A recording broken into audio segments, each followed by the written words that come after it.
Hi, how's it doing in the middle of October? Currently in Japan, rainy days, typhoon, it's been chilly and cold. To be honest, I don't really like this season, end of the summer, start of the fall, things get a little bit cold. But in the USA, there's so many fancy events over there, like Halloween, Thanksgiving, pumpkin patch, children running over there, trees tend to be yellow. It's really beautiful and I love it. But October also means the first semester for the first international college student. And since I'm also the international students, I need to get a visa right now or before I go to the USA. But due to this situation, COVID, now I don't have the visa, so I need to get a visa. Today, I want to talk about my story getting the visa, some tips, and my messed up story, step by step. Okay, let's do this. Okay, let's talk about getting the visa. The visa that I was going to take was the F1 visa, which is a non-immigrant student visa. It's a really long name, right? Okay, let's talk about getting the visa of my story. There's a simply 5 steps to take the F1 visa. The first one is checking my passport. Damn. I already have my passport and I just double checked there's more than 6 months of the expiry date. And I'm done. I really do not have anything to do. Just check it and put it in my safe so I don't really have to worry about it. The next step is I-20. I-20 is the permission that I can officially go to my college that I applied to, and I got permission and that is done. I got this I-20 approximately after a year I applied to the college. Usually we have this I-20 form after 1 to 3 months we apply to the college, so it was unusual due to this situation. But I didn't really mind it because I saw it's gonna be something like this. There was the announcement that all of the classes in California, these classes are held by online. So I said, okay, I'm not gonna go to the USA in this fall because even if I go to the USA, I just have to, self-isolation. There's nothing to do. I cannot go outside. It's not really fun, so I just want to stay in Japan. So once I got this I-20, I don't really want to lose it. I print it out and check some of the information and done.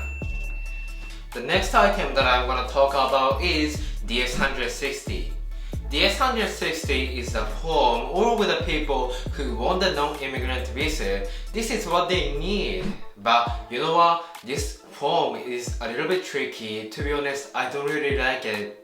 Mainly, we have to type in our information like where am I from, my name is, or my number with a passport. These simple questions. At the end of the form, they're gonna ask you the question, something related to unlawful violence or illegal things. For example, have you attempted to avoid a taxation?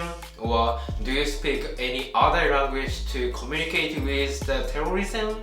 Or have you participated in murder? These type of the question. You are not bad guy and neither do I. And even if you are the bad guy, who's gonna say, yes, I'm the bad guy? It sounds like crazy, but these type of the question, you don't really have to worry about it. Usually, it took over an hour or 2 hours if you do it correctly, because I didn't know that there was a time session. You know what? After the 20 minutes, because of the security, American Embassy website, they read all of your data from the database. I didn't know that. I didn't know that there was a time session. I have been typing in my information to the data and it took over an hour or something. I was a little bit tired, so I went downstairs for a cup of the water and chilling, and it took half an hour. After that, I came back to my PC and tried to restart my DS-160 form again, and it says time session. It deletes all of my data. So I just wanna say one small thing, which is the save button on the bottom of the paper. Every single time you click the save button, you go to the next section, it saves your life and save your data. It's amazing, right? So make sure you click the save button. It's been so easy because I have to type in my information. At the end of the form, they're gonna ask you to submit your identification photo. So I was like, okay, I'm gonna submit my identification photo. But you know what? There's something that we need to do. Like, we cannot smile, we cannot show our teeth, and we cannot wear any kinds of the glasses like sunglasses, and my head on the center.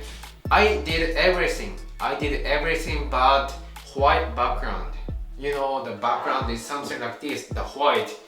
I took a background, the blue background, and I photoshopped on the PC and I submit to the American Embassy, and they said, no, this one is photoshopped.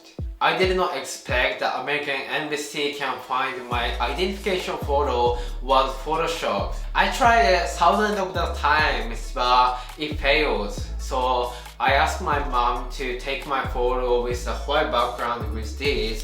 With a single try, it worked. It actually worked. I cannot believe it, but it worked. But please don't mind it. Even if you fail to the identification photo, you can still bring your photo 5 centimeters by 5 centimeters to the American Embassy. So it does not really matter to you. Make sure you print out the DS-162 and you are officially done. You are free to go. After the DS-160 form, last 2 steps are really easy. You go to the American Embassy and you wait for the email which has the visa, and you are totally done because you got a visa. Thanks for watching this video. If you have any questions or comment, give me the comment on the below. And if you are the international students or someone who wanna go to the study abroad, I hope this video help you to encourage more. Stay safe and stay tuned, and I wanna see you guys in the next videos. Goodbye.